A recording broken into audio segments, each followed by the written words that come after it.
Aang was a perfect avatar, and Korra tried to date her whole team and got arrested, and we all just hate her, right? That's what some people think when you ask them this question. The Last Airbender is a superior series to Legend of Korra for like 99% of people. And there's a lot of hate for Korra in general as an MC. She kisses Mako in front of Bolin, she sides with Unlock over her dad, and so on and so forth. But although Korra does make some pretty boneheaded decisions, and although I do agree that Last Airbender is the better series overall, I think the question of who's the better avatar, Aang or Korra, is far more interesting than some give it credit for. Especially that one person on Reddit who said Korra was the worst avatar of all time. Really, man? She's at least better than Roku. My man saw Sozin do the equivalent of Germany invading Poland and was like, it's probably fine if I let this guy live. Anyway, subscribe if you like the content, and let's get into it. Who's the better avatar?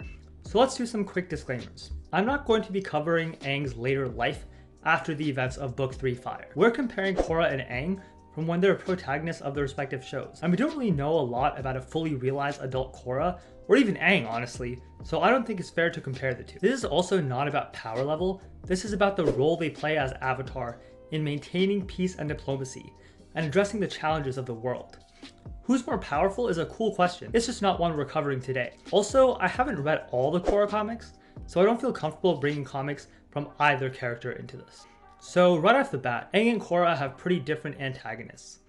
Aang has one overarching goal throughout the entire series, to master the elements, defeat the Fire Nation, and stop the 100-Year War.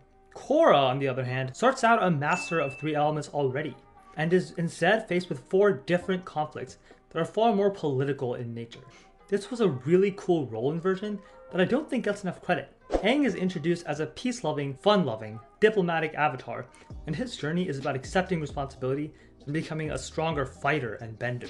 Korra's journey is the opposite. She starts out as a relatively strong bender, but her journey is about understanding the deeper problems in the world and confronting them in ways that don't always involve her fists. She goes to Zahir for advice, she saves Kuvira.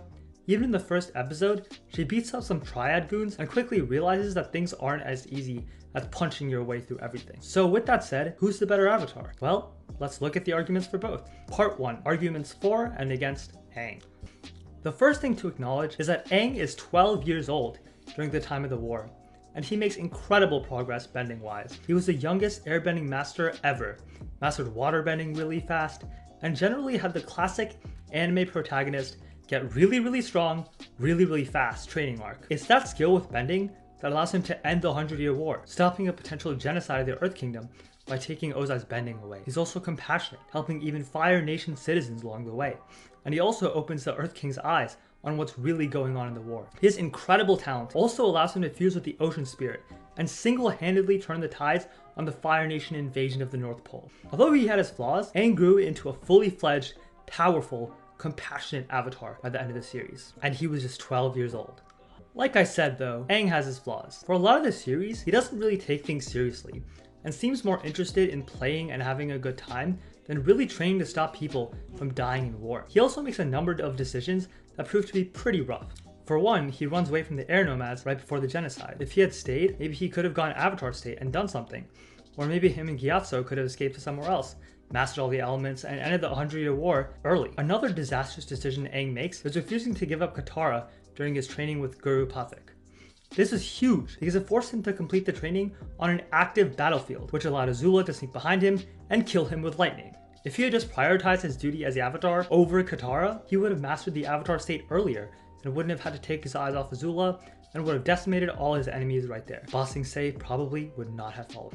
And look, I'm not saying Aang's decision is wrong or right from a character perspective or a moral perspective, but from the perspective of are you a good Avatar, choosing a girl you met a couple months ago over the Avatar state is a pretty strong mark against you. I'm not going to talk about the Lion Turtles and his no killing philosophy here, because I already did that in my Aang should have killed Ozai video, which you should check out if you haven't already. But here's the main problem with Aang as an Avatar. He doesn't want to be the Avatar. He wants to have fun. He doesn't want to get his hands dirty. He wants to evade and talk things through. He tries to sidestep a million problems throughout the series from episode 1 to the finale, and generally isn't forced into making super tough decisions. Most significantly, he doesn't make a decision on whether to kill Ozai because of the Lion Turtles, which is some terrible Deus Ex Machina. At the same time, he did end the 100-Year War and stayed true to his airbender philosophy and stopped the invasion of the North Pole and a million other good things. Overall, I do think Aang was a good avatar. But was he better than Korra? Part 2. Arguments for and against Korra. The Legend of Korra is a very different series from The Last Airbender. Instead of one overarching goal, there are 4 different villains. On top of that, it's geared more towards teenagers and is generally more graphic in its portrayals of violence and trauma than The Last Airbender was. And so, the challenges Korra faced were 4 different villains: Amon, Unavatu, the Red Lotus, and Kuvira. And generally, her enemies were all pretty different. The case for Korra, in my opinion, boils down to this. She took down bigger threats and was more decisive in her actions. She beats Amon in the Equalist movement, defeats Unavatu by finding Rava again, beats Zahir, disarms Kuvira's Earth Empire through compassion instead of fighting. Korra shows incredible growth throughout the series. She starts out hot-headed, brash, and unwilling to take criticism, but she changes into so much more. She changes into someone who's mature and able to become more of a diplomat, honestly more like Aang, and use words instead of just her fists. On top of that, her decisions as the Avatar have some amazing benefits. Her decision to leave the spirit portals open results in the airbenders coming back. And her ability to push through her trauma and talk to Zahir for advice on Kuvira was really, really admirable. But she also makes a lot of really bad decisions. We all know about her bad interpersonal decisions, like the Mako kiss in season 1. But as the Avatar, some of her actions had pretty terrible consequences. She fell for Unalaq's plans pretty hard. And you could argue she was responsible for Unavatu coming about by going to close the portal when she didn't actually need to, which allowed Unalaq to kidnap Jinora. You could also say that she was a little irresponsible, just like Aang was, training in pro-bending instead of focusing on her airbending. Finally, her decision to keep the spirit portal open gave Zahir airbending, which resulted in all the bad things that happened in season 3, and then indirectly in season 4, because Zahir killed the Earth Queen, and Kuvira took her place in a power vacuum. The last argument I think you can make against Korra is that she's over-eager. Especially in the beginning, Korra is desperate to prove herself and be the Avatar, and she inserts herself into situations she doesn't necessarily need to. She often leads with her fists when talking would be better, and she's generally pretty brash. But the thing is, she changes. She goes through a lot, especially after being poisoned, and develops that compassion and diplomacy by season 4. Part 3. Who's better? Okay, so we've talked about Korra, we've talked about Aang. So what's the verdict? Who is the better Avatar? Well, Aang and Korra are in a sense opposites. Aang is a diplomat in a world that needs a fighter, and Korra is a fighter in a world that needs a diplomat. Aang's arc is about accepting responsibility, while Korra's is about growing wiser and fighting various ideologies. They both definitely have their flaws as avatars, but this isn't a bad thing. It's what makes the show interesting. It would be boring if they were just perfect and won every battle effortlessly. When it comes to who the better avatar is, though, I think it's important to consider what this even means. To me, being a good avatar is about making decisions in a way that helps the world.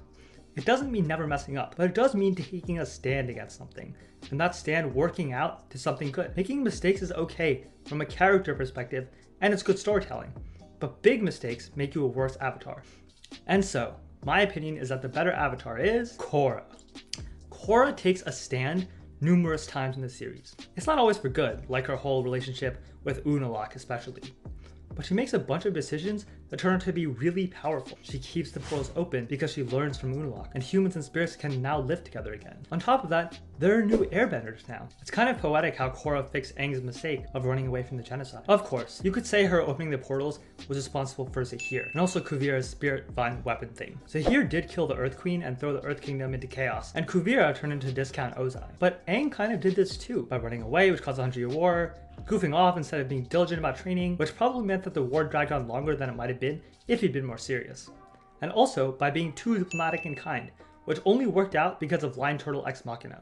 The difference is that the negative consequences of Korra's actions were by accident, while it would have been pretty easy to foresee the negative consequences of Aang's. Even the decision not to use the Avatar state with General Fong probably cost a lot of lives. Yes, General Fong was crazy, but also an Aang that mastered the Avatar state faster probably could have ended the war. This isn't meant to just hate on Aang. He's a kid and deserves to be cut a lot of slack. For his age, he was a great avatar and he had a lot on his shoulders. But this isn't a video on who is the better avatar at 12. It's about who's the better avatar, period. And that is Korra. In season 4, Korra shows compassion towards Kuvira, which allows for the peaceful dissolution of the Earth Empire. She goes and asks Zahir for help, even though he really traumatized her. But I think the biggest reason that Korra is a better avatar than Aang is that she actually wants to be the avatar. That's how she's introduced. She says, I'm the Avatar, you gotta deal with it. Aang shirks his responsibilities because he doesn't want to do them. He just does them because he has to. But Korra wants to be better, and so she is. Instead of running away, she faces her trauma head on. In Korra alone, she goes on a journey to just fix herself and become the Avatar again. In episode 1, she sneaks into Republic City. But Aang tends to just sidestep his problems, or have convenient solutions just come to him, like when the lion turtles appear out of nowhere, or when he gets out of the Katara versus the Avatar state choice in the season 2 finale, when he realizes the only way to save Katara is the Avatar state. Aang runs from his responsibilities, but Korra runs toward her responsibilities. She chases Tenzin, while Aang ran away from the air nomads. Look, Aang was a really great Avatar, but I just think Korra was more decisive and was ultimately the better one. If you think I'm wrong and a hater, let me know in the comments. And if you like this video, consider liking and subscribing. I'm currently recovering from an injury, and I'm also sick, which is why my voice in this video is kind of messed up. But I'm trying to upload Avatar and anime content 1 to 2 times a week until I'm ready to do 2 to 3 times a week like normal. And yeah, that's all for today. Hope you enjoyed. Until next time.